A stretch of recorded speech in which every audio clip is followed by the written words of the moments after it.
Tapi kita diminta peringati untuk memompa semangat juang kita. Saudara, belajar dari Husain. Husain mengajarkan kepada kita agar tidak takut kepada raja yang durjana, saudara. Perjuangan beliau diintimidasi, ya, acara-acara beliau diserang. Apakah beliau mundur? Apakah beliau menyerah? Apakah beliau mengatakan kami lelah? Apakah beliau akhirnya melambaikan tangan tidak kuat dalam dakwahnya?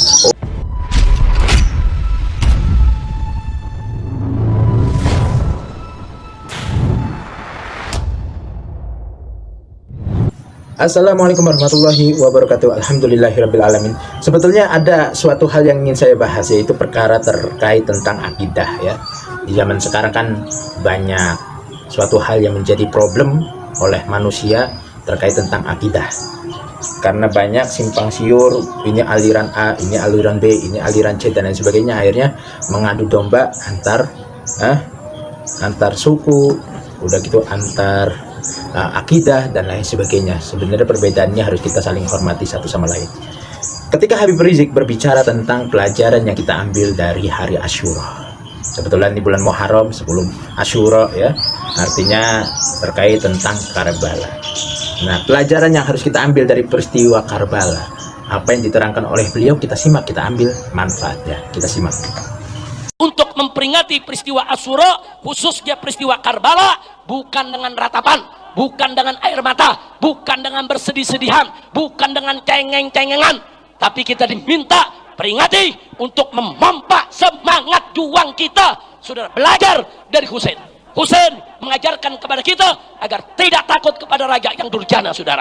Husain mengajarkan kepada kita, saudara, untuk tidak menjilat penguasa, saudara. Husain mengajarkan kepada kita jangan pernah mengakui kepemimpinan orang yang tidak berhak untuk menjadi pemimpin. Husain mengajarkan kepada kita, saudara, siap untuk mengorbankan dirinya, keluarganya, hanya untuk menegakkan agama Allah. Husain mengajarkan kepada kita bahwa amar ma'ruf nahi munkar nggak boleh ditinggalkan, saudara. Kalau Husain meninggalkan amar ma'ruf nahi munkar, lalu siapa lagi, saudara, yang akan melanjutkan perjuangan amar ma'ruf nahi munkar?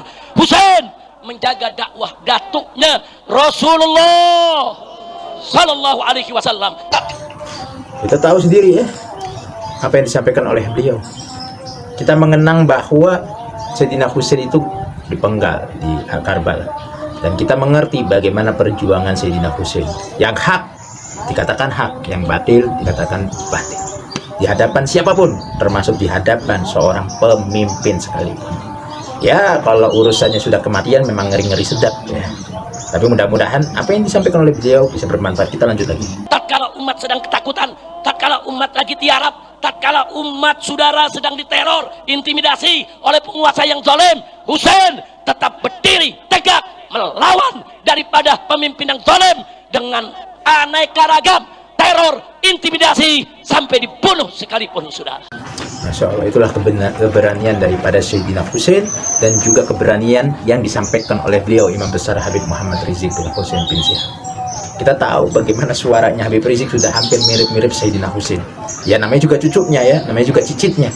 Ya, suara beliau sangat dihormati, sangat dikagumi oleh orang-orang yang mencintainya, dan sangat ditakuti oleh orang-orang yang membenci terhadap dirinya, sangat ditakuti oleh orang-orang yang bukhut, yang tidak suka terhadap habaib.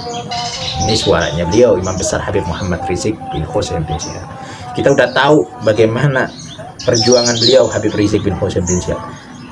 6 laskarnya habis, ya, dan juga tanahnya, yang pondoknya diributin.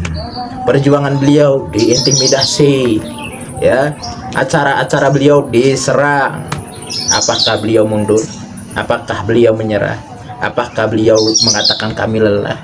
Apakah beliau akhirnya melambaikan tangan tidak kuat dalam dakwahnya? Oh tidak, justru beliau Imam Besar Habib Muhammad Rizik menjadikan apa yang terjadi saat itu menjadi pelajaran untuk taktik ke depan dalam langkah perjuangannya, karena beliau berdiri di dalam dakwah amar ma'ruf nahi munkar dan sudah mengetahui bagaimana resiko-resiko yang akan terjadi ke depannya. Dan mudah-mudahan ini menjadi informasi yang lengkap dan baik untuk kalian semua. Waalaikumsalam warahmatullahi wabarakatuh.